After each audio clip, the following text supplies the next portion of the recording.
I want you to look at your to-do list for tomorrow. The emails, the scheduling, the data crunching. Now imagine a third of that just disappearing. Go on. Not because you hired an intern, but because the software finally got smart enough to do it for you. We're looking at a prediction from Deloitte in our research stack today that claims almost 33% of employees' jobs, roles, and tasks are going to be augmented by AI. It's a bold number. And honestly, when I first saw that 33% figure, I was, a little skeptical. It sounds like one of those breathless tech headlines. It does. But when you dig into the breakdown of what is being augmented, it becomes a lot more plausible and, frankly, a lot more disruptive. That's the thing. It feels high until you realize we aren't talking about robots sitting in our chairs. We're talking about a fundamental restructuring of tasks. Okay. But here is the kicker, and this is really the mission of today's deep dive. If the work is changing that fast, the way we learn to do the work is lagging miserably behind. Oh, absolutely. We are looking at a stack of research today, including a heavy hitter from industrial and organizational psychology that argues the era of corporate training is basically dead, or at least dangerously outdated. The central thesis we're exploring today is this shift from organization-centered learning to person-centered learning. Right. And that sounds like a subtle semantic shift, but it's actually a complete reversal of the power dynamic in the workplace. We've got a lot to get through. We're pulling from sources on the psychology of aging workers, a breakdown of digital skills, and a really intense case study on AI in healthcare. But let's start with this concept, person-centered learning, because to me that just sounds like HR branding for you're on your own. You're not entirely wrong. I mean, to understand the shift, you have to look at the old model. Organization-centered learning is transactional. Okay. The company needs to sell more widgets, so they send you to a seminar called How to Sell Widgets. Right. The goal is the company's success. Exactly. The training is designed to fix a gap in their flowchart. It's about compliance and efficiency for them. I learned to fix the machine because they own the machine. Right. But the Beer et al. Paper argues that model is broken. In a volatile market, the company can't predict what skills they'll need in 2 years. So the model flips. To person-centered. Yes. And this means the goal of learning isn't just organizational performance, it's individual employability. You aren't learning to help the company. You're learning to ensure that you, personally, remain relevant enough to have a job 5 years from now. Whether it's at this company or the next one. Or the next one. Which is a terrifying amount of pressure. It basically means I have to be my own chief learning officer. But why now? Why is the company stepping back? The research points to a few culprits, but the one that stood out to me was the death of the water cooler. This is the invisible cost of remote work. I mean, the data shows office occupancy is hovering around 50% of pre-pandemic levels. We love the flexibility, but we've lost organic learning. I loved the analogy the authors used here. It's the keys under the streetlight effect. It's a classic, yeah. For those who don't know the joke, a police officer finds a man crawling under a streetlight looking for his keys. The cop asks, "Did you lose them here?" And the man says, "No, I lost them in the park, but the light is better here." And that is exactly how organizations treat learning. They measure formal training programs, the seminars, the e-learning modules, because the light is better. It's easy to track. Right, you can track completion rates. But the actual learning, the keys, usually happens in the dark. It happens when you overhear a senior colleague de-escalate an angry client on the phone. Or when you grab lunch and ask, "Hey, how did you fix that spreadsheet bug?" Exactly. And since I'm sitting in my home office, I'm not overhearing anything. I'm just hearing my dog bark.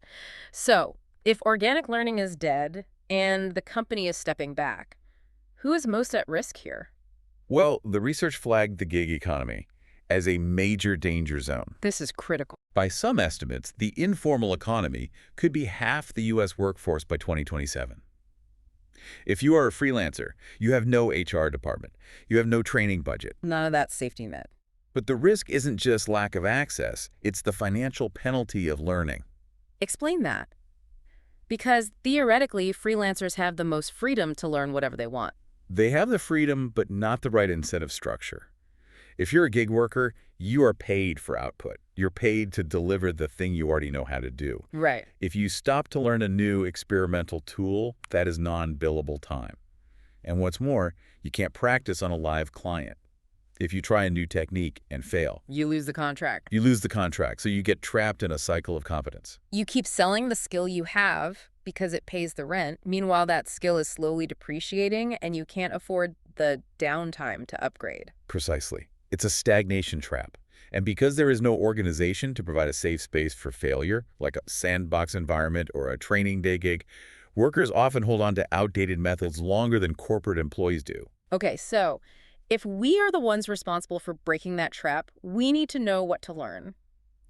The Ho paper outlines a digital skill stack. And I have to be honest, when I saw the list, I expected to see Python, Java, SQL, Hmm, Not there. but they aren't there. No, and that's the big misconception. Digital skills doesn't mean coding skills anymore. The stack is about mindset. Let's look at DevSecOps. I saw this on the list and thought, okay, that is definitely for the IT department. Why does a marketing manager or, a generic knowledge worker need to know about DevSecOps? This is one of the most misunderstood terms. Traditionally, security was a gatekeeper. You Mhm. build a project, and then at the very end, the security guy came in and said, no, you can't launch this. Right, the Department of No. Exactly. DevSecOps is a cultural shift where security is embedded in the workflow from day one. So it's not about knowing how to configure a firewall. It's about understanding that speed and security aren't opposites. Right. It's about being agile but secure.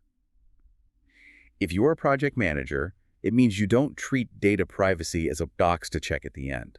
You build it into the product design. If you don't understand that mindset, you become a liability. Another one on the list is design thinking. And I'll play devil's advocate here. Isn't design thinking just a fancy buzzword for brainstorming? Let's get a whiteboard and some sticky notes. Yeah. A lot of people treat it that way. But real design thinking is much more rigorous. It's about uncovering unmet needs. AI is incredibly good at answering questions you ask it. It is not good yet at figuring out which questions you should be asking. Okay. Design thinking is the discipline of empathy. It's observing a customer, realizing they are frustrated by something they haven't even complained about yet, and building a solution for that invisible problem. So AI can optimize the solution, but the human has to define the problem. Exactly. And that leads to the strategy component. The paper mentions digital transformation strategy as a core skill for everyone. This means you need to understand the why. Not just the what. You can't just be a cog that operates the software. You have to understand how that software generates value for the business model. Right. If you're just pressing buttons, an algorithm can replace you. If you understand why the buttons need pressing, you can pivot when the strategy changes. This idea of the human role being the differentiator is a perfect segue to the healthcare case study. We have a review from Vasquez Garcia regarding health professionals. Now, usually when we talk about AI and medicine, we get into the weeds of, will the robot replace the surgeon? But this paper focused on something more subtle, the black box problem. This is fascinating because it applies to anyone working with high-stakes data. The paper lists AI fundamentals as a core competency, but it explicitly says doctors do not need to be computer scientists. They don't need to code. They don't need to write code, but they need to know when the robot is lying. Or hallucinating. Exactly. The black box refers to the opacity of these models. The AI spits out a diagnosis, say patient X has a 90% risk of sepsis. A doctor cannot just blindly accept that. No way. They need to understand the nature of the model. Was it trained on a diverse data set? Does it struggle with certain demographics? So AI literacy isn't about building the tool, it's about auditing the tool. It's about liability and ethics. The paper emphasizes data analysis and management as a clinical skill. Think about it. Garbage in, garbage out. Of course. If a nurse or a doctor inputs a symptom slightly loosely, maybe they use a shorthand that the AI misinterprets, that data error propagates down the line and results in a bad prediction. Data hygiene becomes a life or death responsibility. It does. It puts a huge burden on the human to be the gatekeeper of reality. But the paper also highlighted a paradox. As the machines get better at the technical stuff, reading the x-rays, processing the charts, the most valuable skill for the doctor becomes being human. The communication competency. It's the ultimate hedge against automation. If AI handles the diagnostics, the doctor's role shifts from problem solver to translator and comforter. They need to explain the AI's complex finding to a scared patient. They need empathy. Which brings us to the aging workforce. Because if we are saying that wisdom, context, and empathy are the premium skills of the future, shouldn't older workers be the most valuable assets we have?